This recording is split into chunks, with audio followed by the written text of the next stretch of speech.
The Lamberts thought a new home in Millport would bring peace, but the light they found inside was never theirs. It arrived with their furniture-ran old brass lamp they didn't remember buying. But each morning, something about it had changed. The Lamberts were a typical family, full of hope for their fresh start in the quiet coastal town.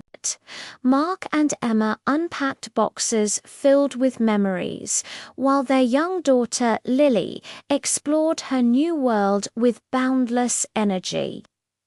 The lamp sat in the corner of the living room, unassuming at first, an antique detail they couldn't quite place.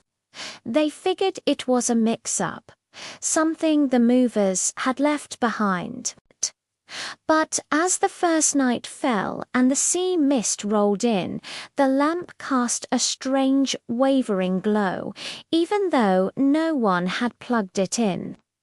Its light seemed to stretch, reaching into the darker corners of the house, making the shadows dance in unsettling ways.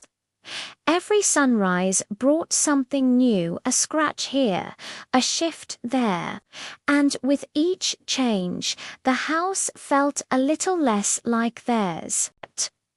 The first time, it was subtle. Emma noticed the lampshade was tilted at an odd angle, though she was sure she'd straightened it the night before.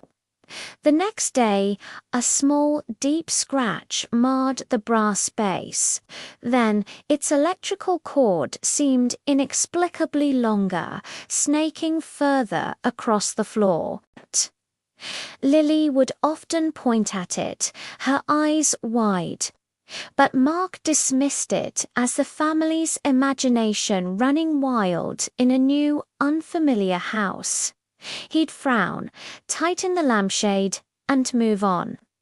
But the changes kept coming, small but relentless, like a slow-burning invasion. The soft lullaby that Emma hummed to Lily at night began to sound distorted whenever they were near the lamp, as if filtered through water. Soon, even their reflections weren't right. The light reached corners of the house where no bulb ever could. The paranormal signs grew bolder.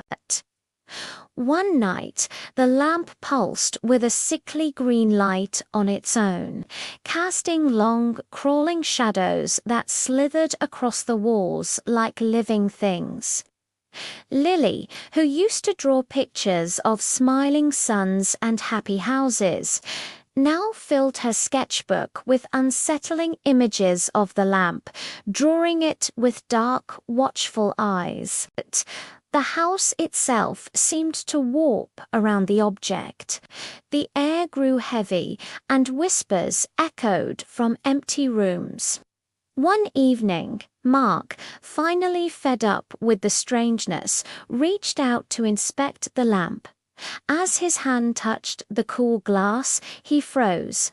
His reflection in the shade was still unmoving, its eyes staring back at him even as he pulled his hand away in terror.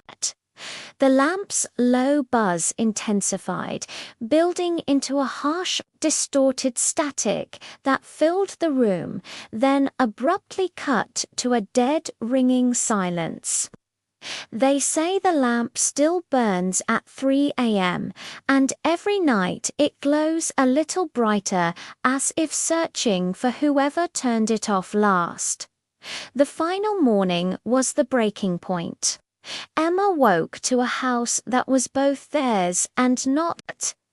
The wallpaper pattern had shifted into an intricate, unfamiliar design. The furniture was rearranged, just slightly, enough to create a profound sense of wrongness.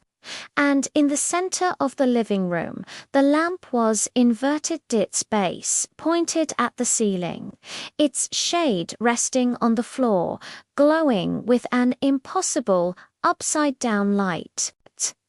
A scream tore from Emma's throat, but it was swallowed by a flash of blinding white.